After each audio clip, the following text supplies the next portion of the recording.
Bismillahirrahmanirrahim. Assalamualaikum warahmatullahi wabarakatuh.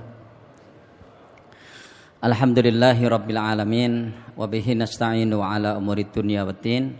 Asyhadu an la ilaha illallah wahdahu la syarikalah wa asyhadu anna Muhammadan abduhu wa rasuluhu la nabiyya ba'dah. Allahumma salli wa sallim wa barik ala Muhammad wa ala alihi wa sahabatihi wa man da'a bi da'watihi wa ihtada bihadyihi ila yaumiddin. Para Bapak, Ibu dan saudara-saudara sekalian, jamaah pengajian Masjid Namirah dan khususnya seluruh jajaran takmir Masjid Namirah yang saya hormati, alhamdulillah kita bersyukur dan kita akan terus bersyukur kehadirat Allah Subhanahu wa taala atas nikmat dan karunia yang dianugerahkan kepada kita, yang karena nikmat-nikmat itu kita masih bisa menjalankan berbagai macam kewajiban kita di hadapan Allah Subhanahu wa taala. Begitu pula dengan nikmat-nikmat itu kita masih bisa melaksanakan tugas-tugas kemanusiaan kita, apakah sebagai seorang suami, sebagai seorang istri, sebagai seorang anak, sebagai seorang karyawan, sebagai seorang dokter, sebagai apa saja dari amanah-amanah yang telah dibebankan kepada kita untuk kita tunaikan. Dan tentu kita berdoa mudah-mudahan Allah tetap terus menganugerahkan kekuatan dan kesehatan kepada kita sehingga kita bisa menjalani hari-hari kehidupan kita di dunia ini dengan sebaik-baiknya. Bapak Ibu sekalian, sebagaimana telah kita ketahui bersama bahwa insya Allah sebagaimana yang sudah ada organisasi yang sudah menetapkan, yaitu pimpinan pusat Muhammadiyah, bahwa puasa akan jatuh pada tanggal 2 April. Meskipun kemarin ketua 8 Lembaga Antariksa Nasional Pak Profesor Dr. Thomas Jamaluddin itu mengatakan kemungkinan akan terjadi perbedaan di awal puasa. Ya, ini kata seorang astronom dari 8. Nah, kita tidak tahu, mudah-mudahan saya tidak, tetapi itu nanti yang akan terjadi kata beliau ini. Tapi kalau kita lihat di kalender, ya kan, maka puasa ini akan jatuh pada tanggal 2 April. Begitu pula kalender global yang dikeluarkan oleh Universitas Ummul Qura Mekah, ya, itu puasa akan jatuh pada tanggal 2 April. Nah, itu artinya 2 pekan lagi insya Allah kita akan menunaikan puasa Ramadan. Dan tentu kita mohon kepada Allah Subhanahu wa taala, mudah-mudahan Allah memberikan panjang umur kepada kita dan kemudian kita bisa menunaikan puasa ini dengan sebaik-baiknya. Bapak Ibu sekalian, pada pembahasan puasa kali ini atau pada pembahasan kajian hadis kali ini, saya sedikit akan menjelaskan tentang persoalan puasa yang terkait dengan pengendalian gejolak nafsu. Jadi ini barangkali sesuatu yang penting kita cermati, karena pada dasarnya ibadah puasa itu adalah ibadah menahan, ibadah pengekangan, bukan ibadah pelaksanaan. Jadi kalau sholat itu ibadah pelaksanaan, zakat ibadah pelaksanaan, haji ibadah pelaksanaan, maka puasa itu adalah ibadah pengekangan. Nah, yang dikekang di dalam puasa itu adalah hawa nafsu dan seluruh derivasinya. Nah, pintu masuk di dalam pengekangan hawa nafsu itu adalah mengekang makan, mengekang minum, dan mengekang berhubungan suami istri di siang hari. Jadi pada dasarnya demikian. Yang berikutnya, syariat tentang puasa di dalam Al-Quran itu kalau kita lihat itu tidak banyak ayat-ayat yang menjelaskan puasa Ramadan di dalam Al-Quran. Kalau kita mau melihat di dalam Al-Quran itu hanya ada 5 ayat yang menjelaskan tentang puasa Ramadan. Yang saya kira 5 ayat ini sangat familiar di telinga kita, yaitu firman Allah Subhanahu wa taala di surat Al-Baqarah mulai ayat yang ke-183 sampai dengan ayat yang ke-187. Jadi tidaklah sulit bagi kita untuk mengetahui tentang syariat puasa ini, karena syariat puasa di dalam Al-Quran itu Allah Subhanahu wa ta'ala menjelaskannya dengan begitu ringkas dan padat di dalam 5 ayat, mulai surat Al-Baqarah 183 sampai dengan 187. Nah, baiklah kita lihat di sini. Pertama-tama ini adalah hadis yang terkait dengan sabda Rasulullah SAW ketika bulan Ramadan tiba. Nah, kita coba melihat pintu masuk pengekangan hawa nafsu di dalam puasa itu kita lihat di dalam hadis ini.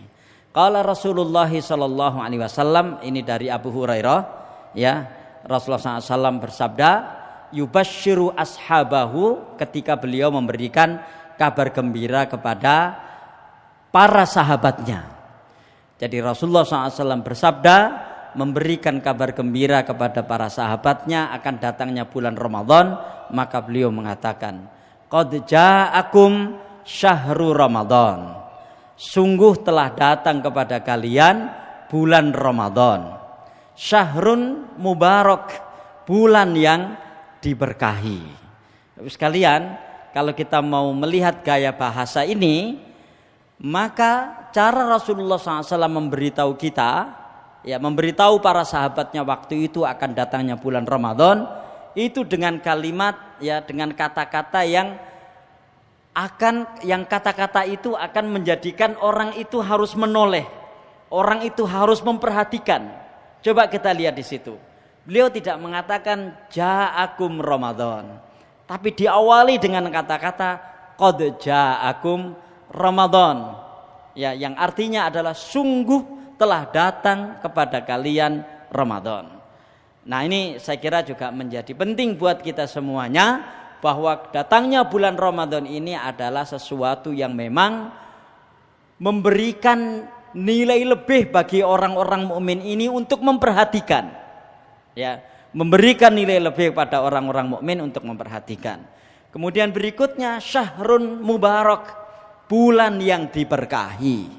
Yang dimaksud bulan yang diberkahi di situ adalah karena di dalam bulan Ramadan itu banyak sekali keutamaan-keutamaan yang ada di dalamnya, yang seorang mukmin bisa terlibat aktif di dalam melaksanakan keutamaan-keutamaan itu. Itu maksudnya. Jadi bulan yang diberkahi karena memang di dalam bulan Ramadan itu banyak sekali keutamaan-keutamaan yang kaum muslimin, kaum mukminin bisa terlibat aktif di dalam melaksanakan keutamaan-keutamaan itu. Iftaradallahu alaikum siyamahu, Allah Subhanahu wa ta'ala mewajibkan kepada kalian puasa di dalamnya. Yuftahu fihi abwabul jannah, ya, pada bulan itu dibuka pintu-pintu surga. Wa yughlaqu fihi abwabul jahim, dan ditutup pintu-pintu neraka jahim. Wa tughallu fihi syayatin, dan akan dibelenggu setan-setan di dalamnya. Fihi lailatun khairun min alfi syahr, di dalamnya terdapat malam yang lebih baik daripada ibadah 1000 bulan. Nah, ini yang saya kira, ya, ujung atau penghujung sabda Rasulullah ini yang sangat terkait dengan pengendalian hawa nafsu kita di dalam menjalankan puasa Ramadan tersebut, yaitu man hurima khairaha faqad khurim. Barang siapa yang terhalang mendapatkan kebaikan di dalamnya, maka sungguh dia telah terhalang. Artinya barang siapa yang terhalang untuk mendapatkan kebaikan-kebaikan yang ada di dalamnya, maka sungguh dia sangat-sangat merugi. Yang di sini digambarkan, inilah orang-orang yang betul-betul terhalang. Artinya dengan banyaknya kebaikan yang ada di dalam bulan Ramadan itu, harusnya seorang mukmin bisa mengakses sebanyak-banyaknya kebaikan itu, ya kan? Harusnya dengan kebaikan-kebaikan yang banyak di bulan Ramadan itu, mestinya orang-orang yang beriman, mestinya manusia banyak mendapatkan dan melaksanakan kebaikan-kebaikan itu. Tapi disitulah persoalannya, ya kan? Disitulah persoalannya. bahwa ternyata akan muncul orang-orang yang di dalam bulan Ramadan itu banyak sekali kebaikan yang ada di dalamnya, tapi orang ini gagal untuk bisa mengakses kebaikan-kebaikan itu. Ini yang harus kita hindari, ya kan? Agar Ramadan tidak sekedar sebuah euforia, agar Ramadan tidak sekedar sebagai sebuah ajang seremonial untuk kita sambut dengan gegap gempita, ya kan? Memang harus kita sambut dengan gegap gempita, kita sambut dengan penuh kegembiraan, tapi penyambutan kita itu harus berimplikasi kepada akses berbagai macam kebaikan-kebaikan yang ada di dalamnya. Artinya kalau kita lihat hadis ini, berarti akan muncul orang-orang di bulan Ramadan yang di dalamnya terdapat berbagai macam kebaikan, tapi dia tidak bisa mengakses kebaikan itu. Dia tidak bisa melaksanakan kebaikan itu. Dan lagi-lagi persoalannya itu ada di dalam hawa nafsu. Nanti akan kita lihat hadis-hadisnya terkait dengan masalah itu. Nah, karena itulah kemudian saya mencoba untuk mengambil judul ini, puasa dan pengendalian gejolak nafsu. Ya, Bapak sekalian, ada 3 makhluk Allah Subhanahu wa taala di muka bumi ini. Ya, di mana ketiga makhluk ini, ya kan, itu memiliki strata yang berbeda-beda terkait dengan hawa nafsu tersebut. Ada binatang, ya, di mana binatang ini, ya, dia hanya memiliki nafsu, dia ada syahwat. Karena itu kita kenal istilah syahwat kebinatangan. Terus ada manusia, ya. Kelebihan manusia dibanding binatang, manusia dikasih Allah Subhanahu wa taala syahwat, tapi Allah memberikan kepada manusia akal pikiran. Inilah yang menjadikan dia setingkat di atas binatang. Dan yang ketiga adalah malaikat. Ya. Maka malaikat ini di atas manusia karena malaikat tidak diberikan Allah Subhanahu wa taala syahwat, dan karena itu malaikat ini selalu berada di jalan yang benar, selalu berada di jalan yang lurus. Nah, karena itu ketika manusia yang memiliki akal pikiran ini kemudian tidak bisa mengendalikan syahwatnya, maka dia bisa lebih rendah dari binatang. Tetapi sebaliknya, ketika manusia ini bisa mengendalikan syahwatnya, bahkan bisa menaklukkan syahwatnya, sehingga syahwat itu mengikuti hidayah Allah Subhanahu wa taala, maka dia bisa lebih mulia dari malaikat. Itu sebabnya kenapa Rasulullah SAW lebih mulia dari malaikat. Dan tanda kemuliaan Rasulullah SAW lebih mulia dari malaikat ketika beliau di Sidratul Muntaha, di saat sampai kepada turunnya syariat salat, malaikat Jibril mengatakan, engkau yang bisa naik ke sana Muhammad, dan aku tidak diperkenankannya. Itu sebagai bukti bahwa manusia ketika berhasil menaklukkan syahwatnya dengan sebaik-baiknya, maka dia akan bisa lebih mulia dari malaikat. Begitu pula sebaliknya, ketika dia gagal menaklukkan syahwatnya dan bahkan dikendalikan oleh syahwatnya, maka dia bisa lebih rendah dari binatang. Makanya ayatnya berbunyi, laqad khalaqnal insana fi ahsani taqwim tsumma radadnahu asfala safilin. Ya, di ayat yang ke-179 dari surat Al-A'raf misalnya, di penggalan terakhir ayat itu, ulaika kal an'ami balhum adall, mereka itu lebih rendah daripada mereka itu seperti binatang ternak, bahkan lebih rendah dari binatang ternak itu. Jadi persoalannya ini ada di syahwat.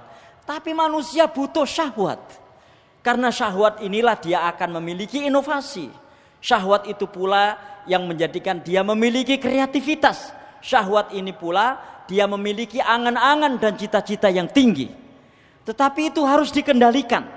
Tidak boleh dibiarkan begitu saja, apalagi sampai kemudian syahwat ini berada di bawah akal pikiran dan berada di bawah hati nuraninya.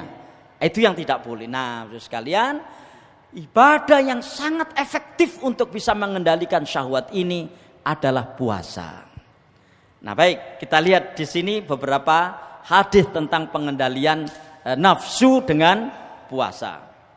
Ini sering kita dengarkan hadis ini, khususnya ketika khutbah nikah, ya kan? Di khutbah nikah seringkali khatib akan menyampaikan sabda ini, ya, yaitu hadis dari Abdullah bin Mas'ud, Rasulullah SAW, qala lana Rasulullah sallallahu alaihi wasallam. Jadi Rasulullah SAW bersabda kepada kami. Ini di bawahnya saya hanya menulis maknanya, gitu ya. Ya ma'syarasy syabab, man istata'a minkumul ba'ata falyatazawwaj. Ini saya perhalus ya bahasannya. Jadi barang siapa yang sudah mampu berkeluarga maka menikahlah. Kata-kata al-ba'ah di situ makna aslinya adalah memiliki kemampuan untuk menyalurkan nafsu biologisnya. Ya, jadi ketika sudah memiliki kemampuan untuk menyalurkan nafsu biologisnya, maka kalau kita lihat pada masa sahabat itu kita akan menjumpai seorang sahabat itu dengan anaknya itu cuma beda 12 tahun. Kenapa? Karena dia menikah pada usia 11 tahun dan memiliki anak pada usia 12 tahun. Siapa sahabat itu? Sahabat itu adalah Amr bin As. Jadi Amr bin As itu, ini laki-laki ini, menikah pada usia 11 tahun. Istrinya juga usianya 11 tahun. Dan pada usia 12 tahun dia memiliki anak. Namanya Abdullah bin Amr bin As, ya kan? Jadi coba kita lihat di situ. Itu kan nggak ada di kita. Nggak tahu kalau di tempat-tempat yang lain ya. Tapi kita kalau di Lamongan kayaknya nggak ada begitu. Jadi bapaknya usianya 12 tahun, anaknya ketika dia usia 12 tahun dia punya anak. Sehingga jarak antara dia dan anaknya itu cuma 12 tahun karena dia menikah pada usia 12 tahun. Usia 11 tahun dan usia 12 tahun dia punya anak. Kenapa? Karena waktu itu biasa. Usia 11 tahun sebagai laki-laki itu mereka sudah mimpi basah. Ya kan? Sudah akil balik gitu. Nah, yang dimaksud ba'ah makna aslinya itu begitu. Makanya di sini saya perhalus barang siapa yang sudah mampus di antara kalian untuk berkeluarga, maka menikahlah. Apa gunanya menikah ini? Fa innahu aghadzu lil basar. Karena menikah itu bisa menundukkan pandangan. Wa ahsanu lil farj, dan bisa memelihara atau menjaga kemaluan. Lihat bahasanya di sini ndak ada bahasa-bahasa kinayah. Ya, ndak ada bahasa-bahasa sanepo kalau kata orang Jawa. Langsung bahasa-bahasa yang asli gitu. Menjaga, menundukkan pandangan dan menjaga kemaluan. Wa man lam yastati' fa alaihi bis-shaumi. Dan barang siapa yang belum mampu menikah, maka hendaklah dia memperbanyak puasa. Fa innahu lahu wija, karena puasa itu perisai baginya. Puasa itu pengendali baginya. Maksudnya pengendali dari dua nafsu itu. Pertama nafsu pandangan, dan yang kedua nafsu seksual. Jadi Bapak sekalian, melihat itu juga ada syahwatnya. Ya, melihat itu ada syahwatnya. Sama seperti kemaluan juga ada syahwatnya. Jadi seperti itu.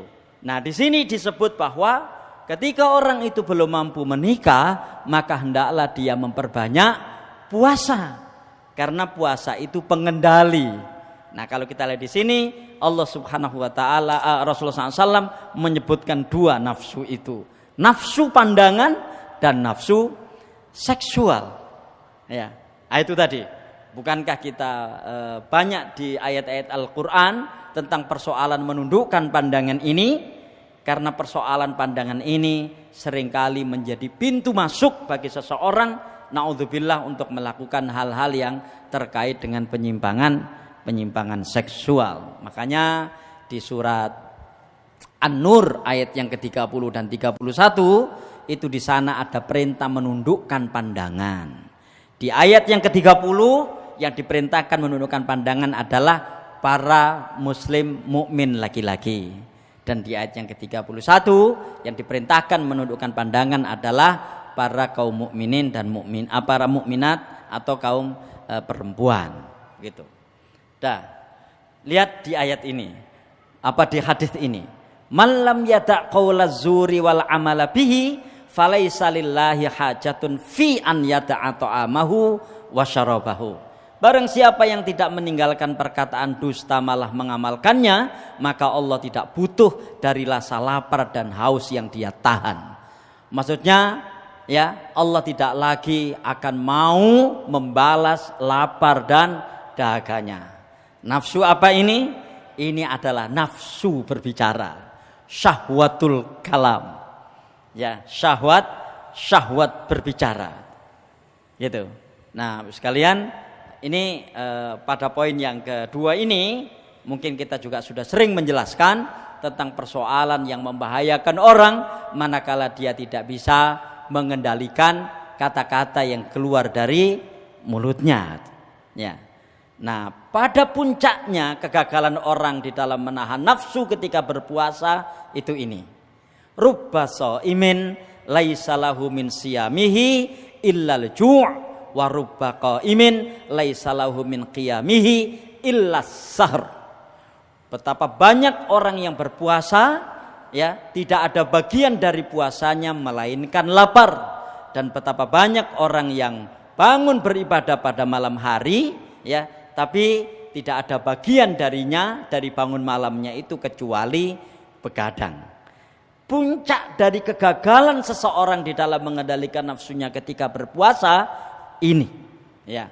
Nah, di sini Rasulullah SAW menggunakan kata-kata rubba. Rubba itu berarti banyak. Ya kan? Rubba itu berarti banyak. Dalam riwayat yang lain menggunakan kata kam. Betapa banyak. Jadi betapa banyak orang-orang yang berpuasa tapi dia tidak mendapatkan apa-apa dari puasanya itu kecuali lapar.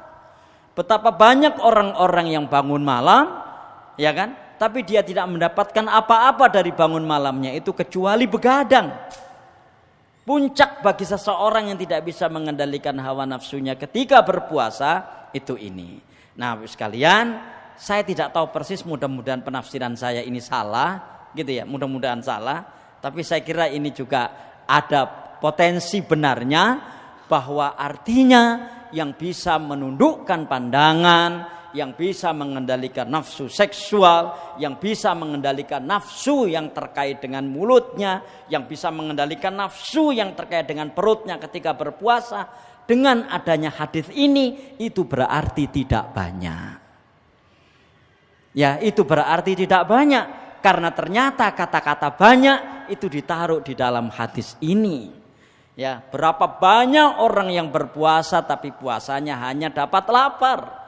Betapa banyak orang yang bangun malam tapi bangun malamnya hanya dapat begadang. Ya, itu artinya orang-orang yang benar-benar berpuasa fisiknya, berpuasa jiwanya, berpuasa akal pikirannya, berpuasa nafsunya, berpuasa syahwatnya, itu berarti tidak banyak. Saya ingin mengemukakan ini sesungguhnya bukanlah hal yang baru, tetapi perlu menjadi ingatan kita semuanya ketika Rasulullah SAW bersabda dengan hadis ini. Artinya sangat dimungkinkan orang-orang yang tidak berpuasa kecuali hanya dapat lapar, orang yang bangun malam kecuali hanya dapat begadang, sekali lagi itu jumlahnya banyak. Ya, jumlahnya banyak, sehingga akhirnya euforia Ramadan itu hanya euforia. Ya, Ramadan itu hanya sekedar sebuah gegap gempita yang bersifat fisik. Ya kan? Memperlihatkan kegembiraan ketika melaksanakan puasa Ramadan, tapi kemudian gagal mengakses berbagai macam kebaikan yang ada di dalamnya.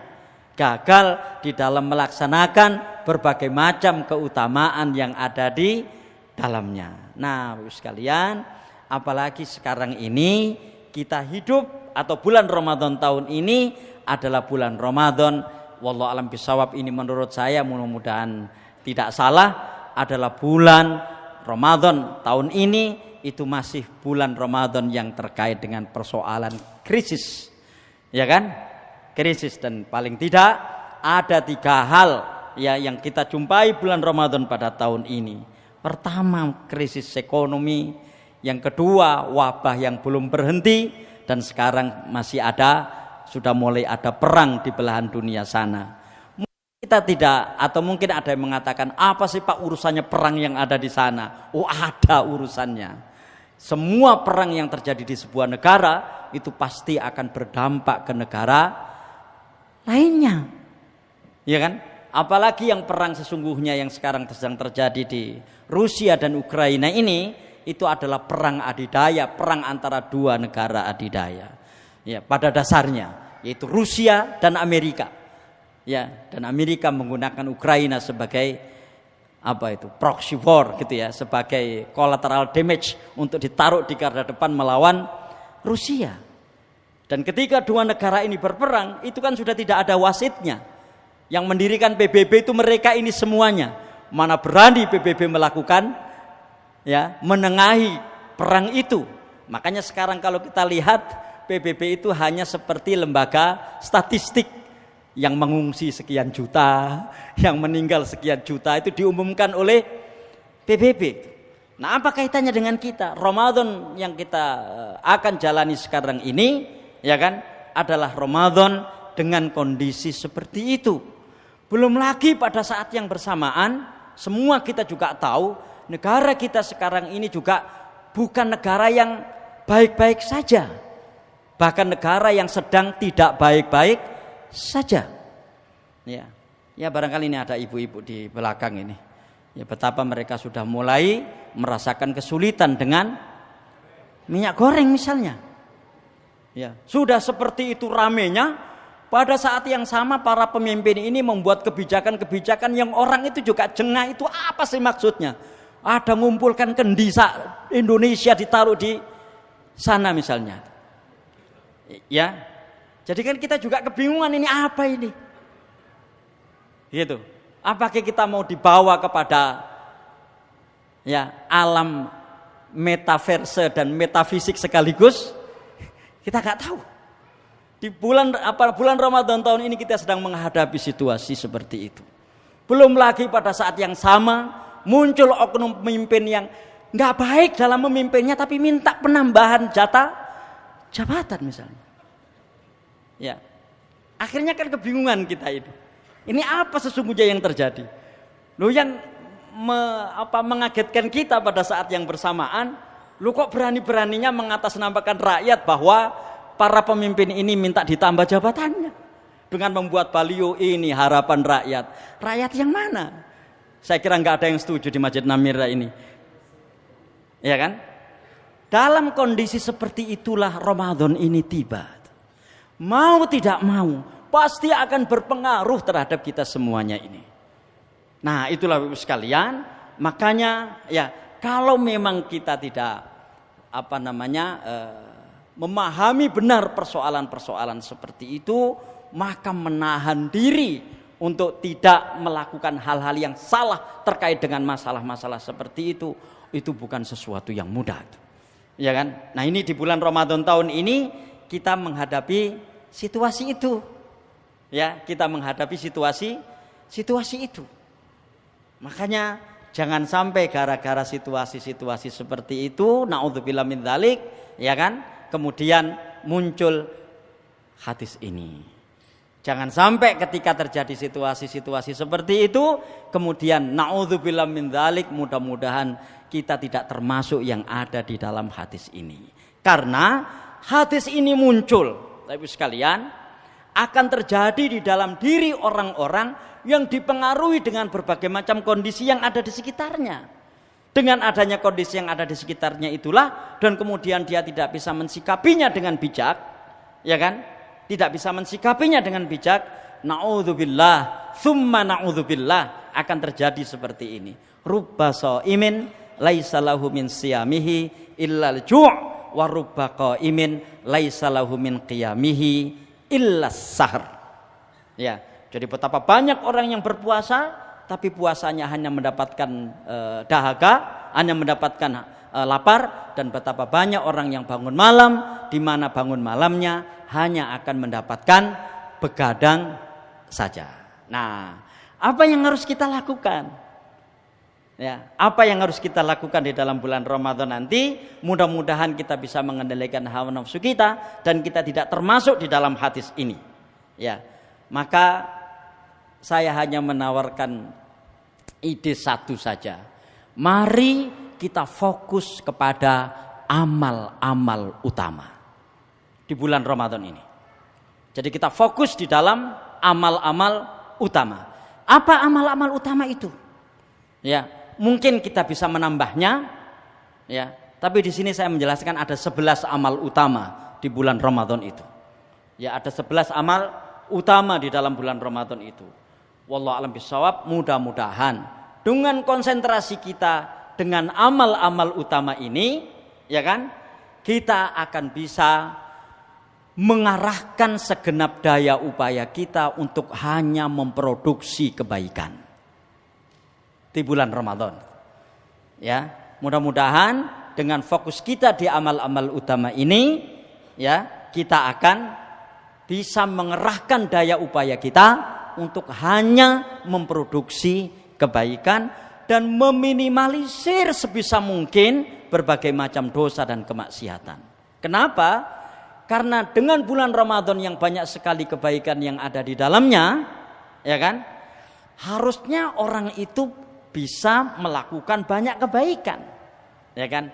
Tapi kok ternyata tadi masih ada kalimat itu, ya, masih ada kalimat ini. Coba, kok masih ada kalimat itu? Man hurima khairaha faqad hurim. Barang siapa yang terhalang untuk mendapatkan kebaikannya, maka dia benar-benar terhalang. Artinya dalam kondisi kebaikan yang begitu banyak disampaikan oleh Allah Subhanahu wa taala di bulan Ramadan, tapi kemudian gagal di dalam mengakses kebaikan itu. Ya, dan itu sebagaimana kita lihat di dalam hadis ini, jumlahnya banyak. Nah, apa amal-amal utama itu? Pertama, puasa. Ya, pertama puasa. Dan ini adalah puasa wajib. Ini adalah rukun Islam. Yang di dalam hadis qudsi, ya, orang yang berpuasa di dalam bulan Ramadan itu mendapatkan balasan yang tidak terhingga. Dan Allah sendiri yang memiliki hak prerogatif untuk membalasnya.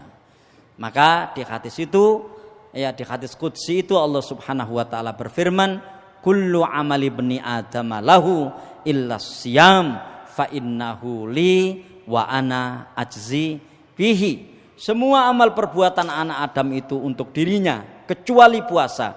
Sesungguhnya puasa itu untukku dan akulah yang akan membalasnya. Dari hadis ini, maka puasa itu mendapatkan balasan yang tidak terhingga, tidak ternilai. Balasannya besar dan siapa yang membalasnya tentu adalah Allah Subhanahu wa taala.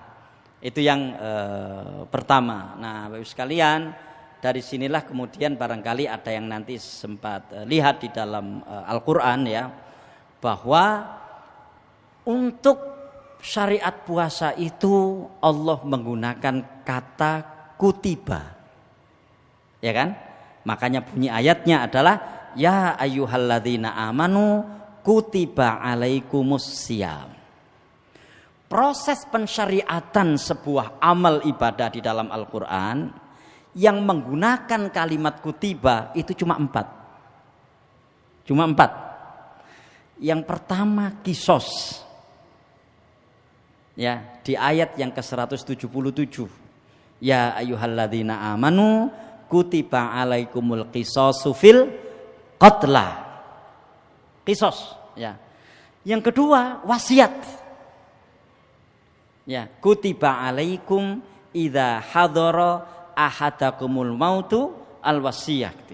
Jadi yang kedua adalah tentang wasiat di ayat yang ke-180.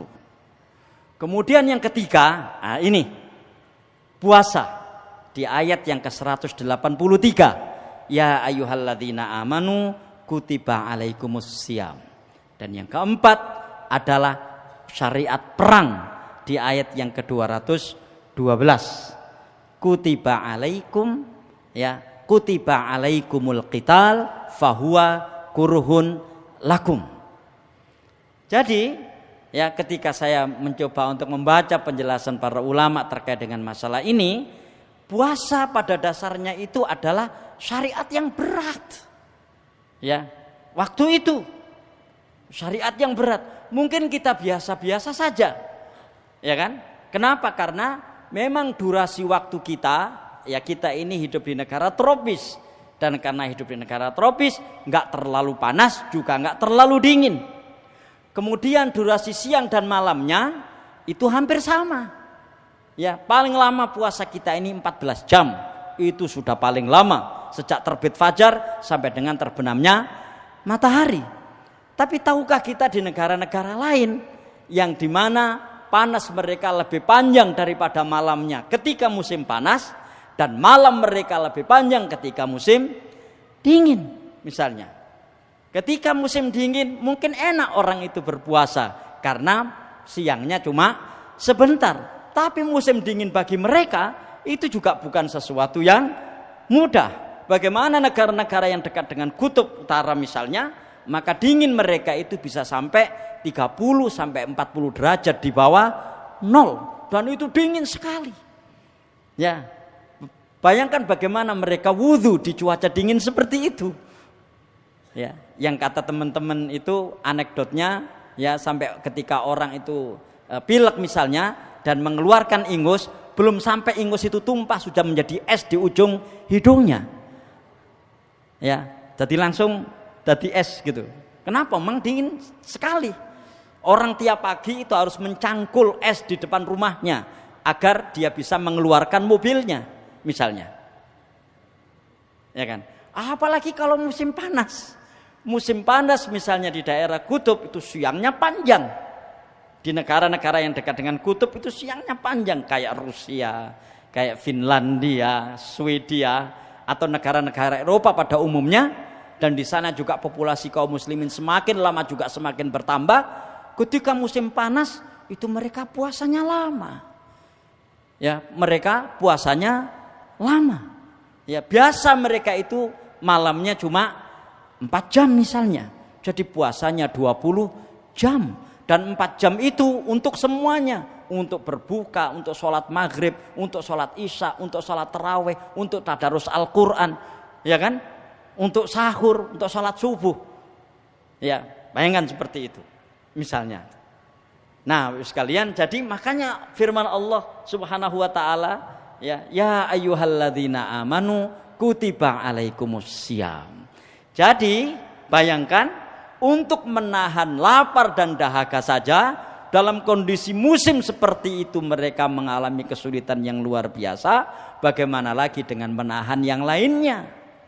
Ya, seperti kayak negara-negara barat itu yang namanya minuman keras itu seperti nasi. Kenapa? Karena ketika dingin luar biasa seperti itu, mereka nggak cukup dengan wedang jahe misalnya. Ya kan? Mereka harus minum minuman keras. Makanya orang-orang muslim di sana itu subhanallah luar biasa mereka. Di saat kondisi musim seperti itu, tapi mereka bisa meninggalkan minum-minuman keras. Karena itu ketika ada orang Eropa masuk Islam, itu rata-rata di antara kesulitan mereka yang pertama-tama ya adalah meninggalkan minuman keras karena persoalan musim yang mereka alami itu. Makanya ya kan, maha benar Allah subhanahu wa ta'ala ketika berfirman di hadis qudsi ini, kullu amali ibni adam lahu illa siyam fa innahu li wa ana ajzi bihi. Jadi kalau kaitannya dengan kita, persoalan kita ini tidaklah terlalu sulit kalau hanya berhenti di bab yang terkait dengan menahan lapar, menahan minum, dan menahan berhubungan suami istri di siang hari. Nggak terlalu sulit itu. Tapi kesulitan berikutnya, dan itu butuh tekad dan perjuangan yang luar biasa, adalah mengendalikan nafsu kita supaya tidak tergolong orang-orang yang rubbaso imin laisalahu min siyamihi illal ju', puasa. Sahur, ya. Kenapa saya sebut ini sebagai amal utama? Sekalian, hadis tentang sahur ini diriwayatkan oleh Imam Bukhari dan Muslim. Kita lihat hadis itu bunyinya. An Anas radhiyallahu anhu qala Rasulullah sallallahu alaihi wasallam tasahharu fa inna fis sahuri barokah. Bersahurlah kalian karena dalam sahur itu ada keberkahan. Bapak sekalian, kapan syariat sahur itu? Syariat sahur itu di sepertiga malam terakhir. Karena itu ada sunnah di dalam kita melaksanakan puasa ini, yaitu mengakhirkan sahur. Ya kan? Di sepertiga malam itu ada apa? Di sepertiga malam itu adalah di antara waktu yang paling baik orang itu untuk berdoa. Itu sebabnya kenapa tahajud itu disyariatkan di sepertiga malam yang terakhir. Bahkan kalau kita lihat di ayat yang ke berapa itu? 17 dari surat Ali Imran, ya kan? Ciri orang-orang yang bisa menaklukkan dunia dan segala macam isinya ini, yang terakhir adalah wal mustaghfirina bil ashar. Orang-orang yang memohon ampun kepada Allah Subhanahu wa taala di malam waktu sahur. Ada kata-kata bil ashar di situ, di waktu sahur. Nah, artinya sekalian, kita juga perlu menghadirkan hati dan pikiran kita di saat kita sahur, bahwa kita sedang makan sahur di waktu terbaik, waktu dikabulkannya doa, waktu di mana di situ di antara amal kebajikan yang ada di dalamnya adalah sholat malam dan juga beristighfar kepada Allah. Nah, nun sewu, mohon maaf, ini juga mungkin perlu saya sampaikan sebagai sebuah usulan. Dadi nek sahur iku aja mbarek nonton sinetron. Ya, kalau sahur jangan sambil nonton komedi. Kita itu sedang berada di waktu terbaik untuk berkomunikasi dengan Allah Subhanahu wa taala. Adalah sangat-sangat rugi kalau kemudian di waktu terbaik itu kita melakukannya dengan gurauan, dengan melihat hal-hal yang tidak banyak gunanya itu. Ya alhamdulillah, mungkin kayak di beberapa tahun yang lalu misalnya, atau enggak tahu tahun kemarin kita enggak ngelihat ya, itu ada film bagus misalnya tentang Umar misalnya. Ya, is okay lah gitu ya. Tapi Bapak sekalian, tapi kan channel-channel TV yang lain itu kan berlomba-lomba di waktu sahur itu untuk menayangkan hiburan-hiburan yang kadang-kadang atau bahkan sering hiburan-hiburan itu tidaklah banyak gunanya. Bayangkan kita makan sahur yang itu perintah Rasulullah sallallahu alaihi wasallam, yang itu adalah perintah Allah di waktu terbaik, kemudian kita barengkan dengan hal-hal yang tidak begitu banyak gunanya. Monggo hadirkan hati dan pikiran kita di saat kita sahur itu dengan penuh keinginan mendapatkan ridho dan karunia Allah Subhanahu wa taala. Yang kedua, yang ketiga, berbuka. Berbuka ini juga amal utama di dalam bulan Ramadan itu. Makanya dalam hadis yang diriwayatkan oleh Imam Ibnu Majah dari Jabir bin Abdullah, Rasulullah bersabda, "Inna lillahi inda kulli fitrin utaqa'a wa dzalika fi kulli lailatin." Sesungguhnya bagi Allah pada setiap berbuka itu ada orang-orang yang dimerdekakan dari api neraka, dan itu di setiap malam, maksudnya di setiap berbuka. Nah, makanya mestinya kalau kita menginginkan termasuk orang-orang yang puasa kita diterima, kita harus berburu untuk menjadi orang-orang yang dimerdekakan oleh Allah Subhanahu wa taala dari api neraka, wabil khusus di saat berbuka. Ya, wabil khusus di saat berbuka. Ustaz, apa tidak boleh berbuka dengan aneka makanan? Boleh. Ya, boleh. Silakan, tapi kulu washrabu wala tusrifu. Innallaha la yuhibbul musrifin. Makan dan minumlah, tapi jangan berlebih-lebihan, karena Allah Subhanahu wa taala itu tidak suka kepada orang yang berlebih-lebihan. Gitu. Nah, itu sekalian. Jadi di dalam setiap kali berbuka itu ada utaqo, orang yang dimerdekakan dari api neraka. Nah, makanya kita kejar itu, mudah-mudahan di saat kita berbuka, kitalah yang akan dimerdekakan oleh Allah Subhanahu wa taala dari api neraka. Karena itu kalau kita lihat doa setelah berbuka itu langsung dikaitkan dengan persoalan spiritual. Ya, doa di dalam berbuka ini yang diriwayatkan oleh Imam Abu Dawud dan An-Nasai, ya. Rasulullah SAW ketika berbuka beliau mengatakan ini, "Dhahabat dhama'u wabtallatil uruq wa thabatal ajru insyaallah."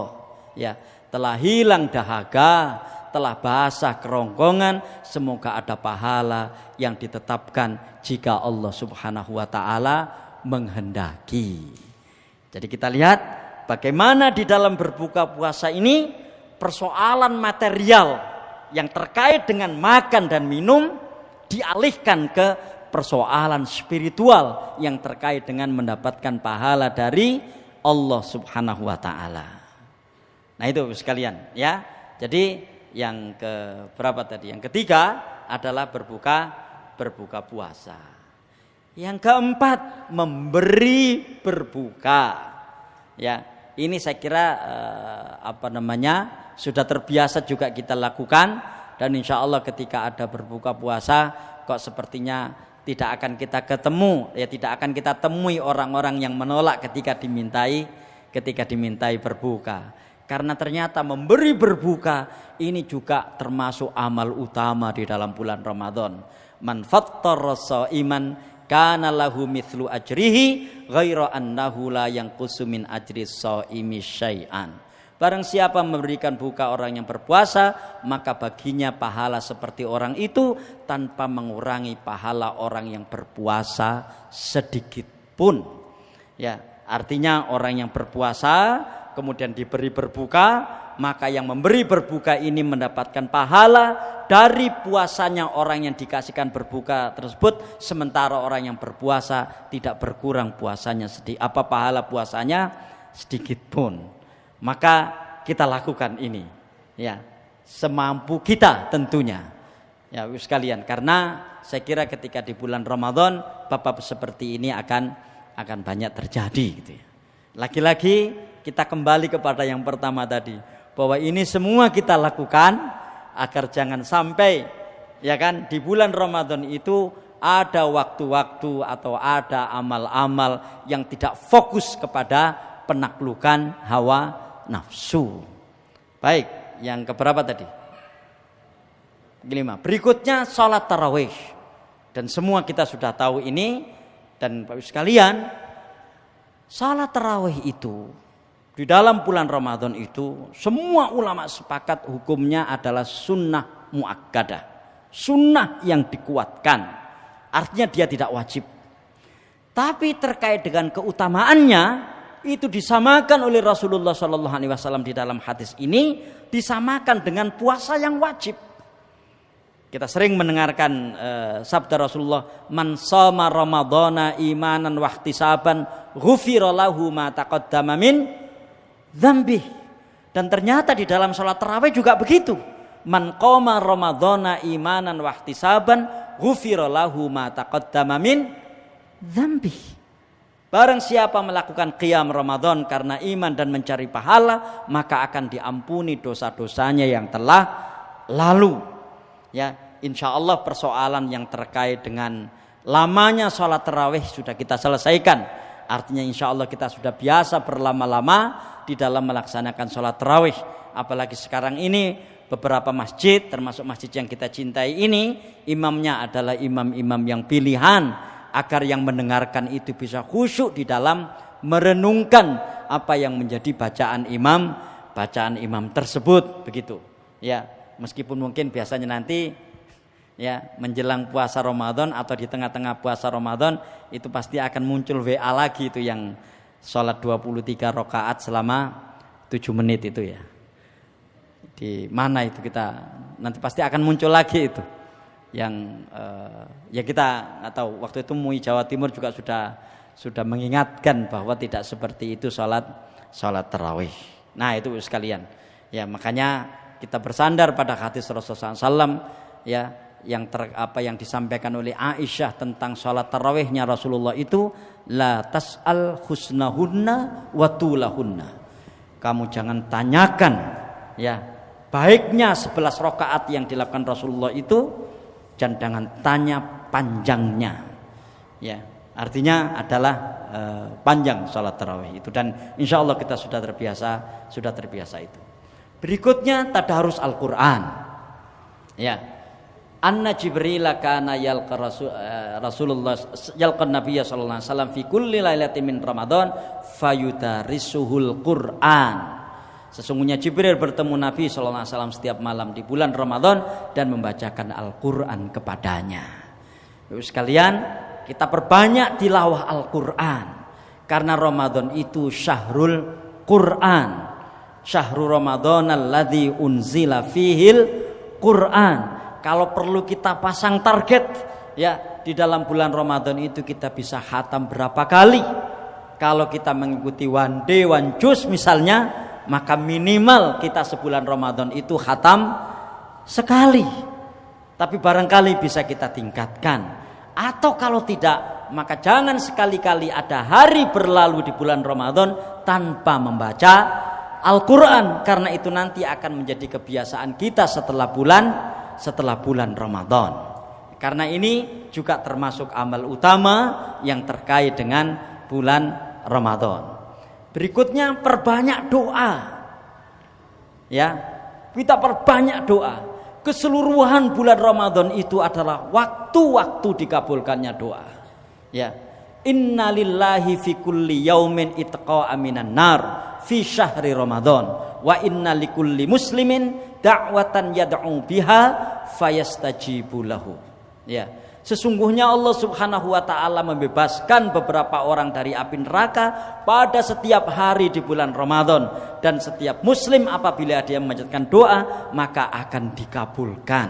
Maka Allah Subhanahu wa taala akan mengabulkannya. Kita perbanyak doa di dalam bulan Ramadan itu, siangnya, malamnya dan seterusnya. Laki-laki Bapak sekalian, kenapa ini perlu kita lakukan? Agar keseluruhan waktu kita, ya keseluruhan amal perbuatan kita mudah-mudahan bisa kita arahkan sedemikian rupa untuk bisa menaklukkan hawa nafsu kita.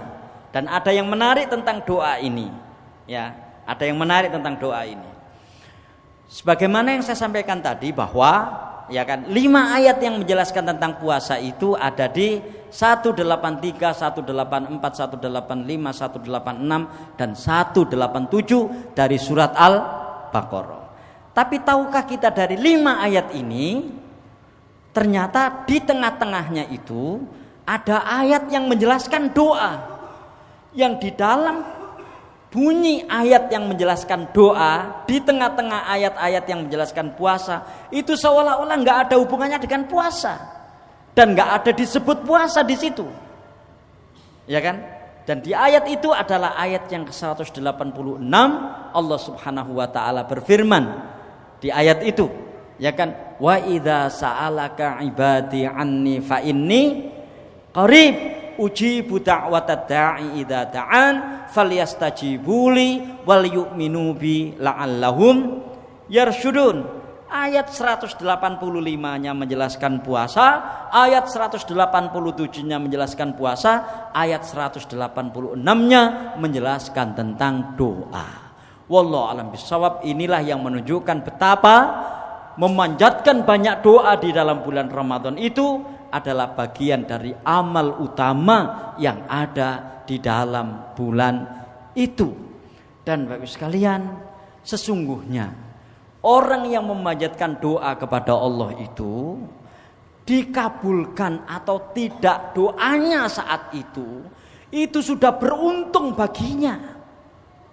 Karena dengan bisa memanjatkan doa kepada Allah itu sudah sebuah keberuntungan. Ya kan? Orang ketika bisa memanjatkan doa kepada Allah itu sudah sebuah keberuntungan. Sehingga pada gilirannya nanti orang-orang yang berdoa kepada Allah Subhanahu wa taala itu akan lebih suka ketika memanjatkan doa dibanding ketika dikabulkannya doa itu.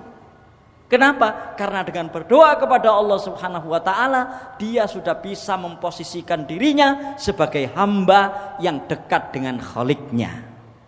Adakah sebuah keberuntungan, ya kan, yang lebih baik dibanding kedekatan seorang hamba kepada Khalik-Nya?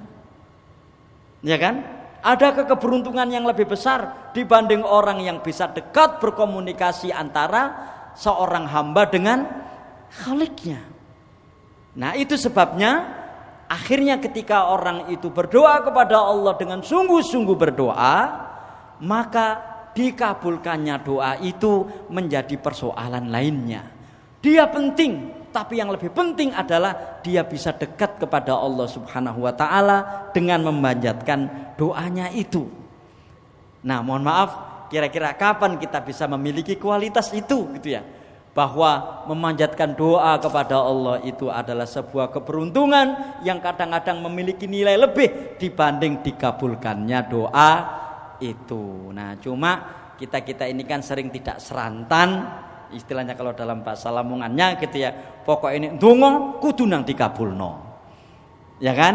Ketika berdoa harus dikabulkan. Ya memang tidak ada satupun orang yang berdoa dan kemudian tidak ingin dikabulkannya doa itu. Pasti ketika orang itu berdoa, dia ingin dikabulkan doa itu. Tapi Bapak sekalian, ketahuilah bahwa ketika orang itu bisa berdoa dan memanjatkan doa di hadapan Allah Subhanahu wa taala, itu adalah orang yang sudah beruntung di awal karena dia bisa dekat kepada Allah Subhanahu wa taala. Maka para pelaku dosa dan kemaksiatan, ya, itu sulit untuk bisa berdoa kepada Allah Subhanahu wa taala kecuali ketika dia bertaubat. Ya, jadi seperti itu. Nah, kita perbanyak doa di bulan Ramadan itu. Dan penggalan kedua dari hadis ini, wa inna likulli muslimin da'watan yad'u biha fayastajibu lahu. Dan setiap muslim apabila dia memanjatkan doa, maka Allah Subhanahu wa taala akan mengabulkan doa itu.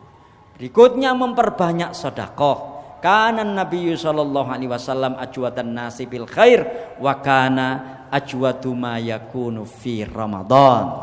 Nabi Muhammad sallallahu alaihi wasallam adalah orang yang paling dermawan dengan kebaikan dan beliau lebih dermawan ketika di dalam bulan Ramadan.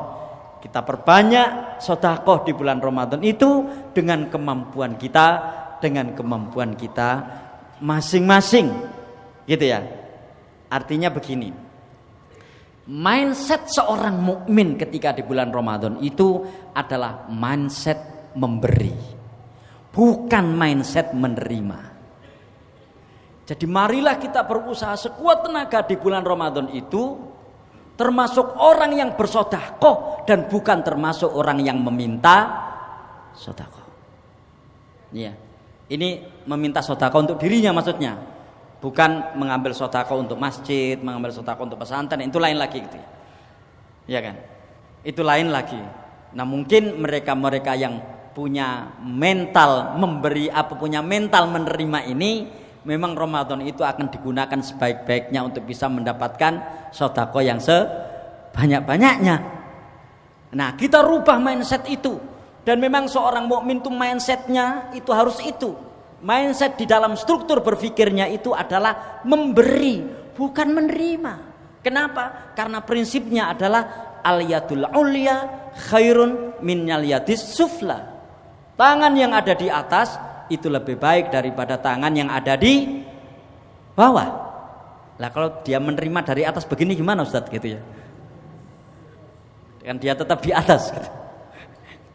Kon sing ngekek inuk nisor, aku tak juga itu kon dhuwur jika termasuk sing elek gitu. Ya. Nah ini, jadi maksudnya demikian.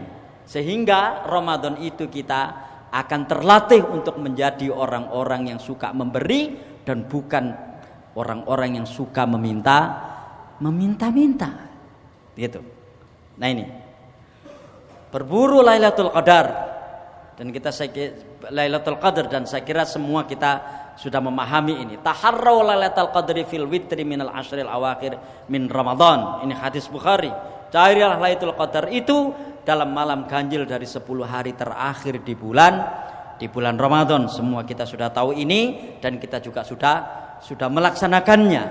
Nah, sekalian, Begitu pula ketika di malam-malam Lailatul Qadar itu, di malam-malam yang ganjil itu, atau di malam-malam yang genap itu, dan seterusnya. Saya mengusulkan, dan mudah-mudahan ini tidak salah, sekali lagi kita jangan menghitung, ya, jangan patok bangkrong menghitung ganjil genapnya. Anggap saja semua malam itu ganjil, dan karena itu kita akan konsentrasi penuh di tiap malam, di 10 malam terakhir Ramadan, ya, karena kita juga tidak tahu di malam-malam itu akan terjadi apa yang terkait dengan diri kita. Bayangkan di malam yang kita anggap genap itu misalnya, dan karena itu kemudian kita memperbanyak tidur, naudzubillah, mudah-mudahan tidak tilawah Quran sama sekali, ternyata Allah mencabut nyawa kita misalnya. Ketahuilah innamal a'malu bil khawatim, amal itu tergantung di penghujungnya. Artinya sedang mengerjakan apa kita di penghujung kehidupan kita itulah yang akan menjadi, ya kan, ukuran kita nanti menjadi orang baik atau orang yang tidak baik. Dan itu sebabnya kenapa seorang ketika sakaratul maut itu ditalkin supaya mengucapkan kalimat la ilaha illallah. Kenapa? Supaya akhir dari seluruh amal perbuatannya di dunia ini adalah kalimat thayyibah la ilaha illallah. Nah, bayangkan kemudian kalau konsentrasi kita seperti itu, kita anggap semuanya malam itu adalah malam yang ganjil, dan karena itu kita berusaha sebaik-baiknya, kita kerahkan daya kemampuan kita untuk bisa memproduksi kebaikan yang sebanyak-banyaknya di malam-malam itu. I'tikaf di masjid, ya, jadi ini i'tikaf di masjid. Ya, saya juga tidak tahu kemarin ketika ada pandemi itu ada orang yang, ya, ada yang mempersilahkan untuk i'tikaf di rumah, ya. Nah, wallahualam itu saya tidak tahu. Artinya apakah itu juga masuk kategori pahalanya i'tikaf di masjid? Menurut saya kok tidak gitu, karena Ramadan itu i'tikaf ya di masjid. Itu ya, pahala i'tikaf di masjid, bukan i'tikaf di rumah. Ya. Nah, di sini annan nabiyya sallallahu alaihi wasallam kana ya'takiful ashral awakhir min Ramadan hatta tawaffahu Allah taala tsumma takafa azwajuhu min ba'di. Sesungguhnya Nabi sallallahu alaihi wasallam biasa beriktikaf pada 10 malam terakhir di bulan Ramadan hingga Allah taala mewafatkannya, kemudian istri-istri beliau beriktikaf sepeninggal beliau. Ya, sekalian, mudah-mudahan Ramadan tahun ini bisa lebih baik daripada Ramadan tahun kemarin, sehingga kita bisa beriktikaf di masjid di bulan Ramadan 1443 yang akan datang. Umroh di bulan Ramadan. Ya, ini umroh juga sudah dibuka. Mudah-mudahan ada di antara kita yang bisa menunaikannya, karena umroh di bulan Ramadan itu nilainya sama dengan haji. Ya, dan ini hadisnya. Ya. Ini hadisnya. Jadi suatu ketika Rasulullah SAW itu bertanya kepada seorang wanita Ansor, apa yang menghalangimu untuk haji bersama kami? Dia menjawab, kami punya tugas memberi minum onta yang ditunggangi Abu Fulan yang juga istri dan anaknya, dan dia tinggalkan onta itu tanpa diberi minum. Jadi dia tidak bisa ikut haji bersama Rasulullah ketika haji wada itu, karena ada tanggungan untuk memberi makan, memberi minum onta yang ditinggalkan pemiliknya. Dia diberi tugas untuk memberikan minum di situ, dan karenanya dia tidak bisa ikut. Maka Rasulullah bersabda, fa idza kana ramadhanu i'tamiri fihi fa inna umratan fi ramadhan hajjatun. Apabila datang bulan Ramadan, maka umrohlah pada bulan itu, karena umroh pada bulan Ramadan serupa dengan haji. Assalamualaikum warahmatullahi wabarakatuh.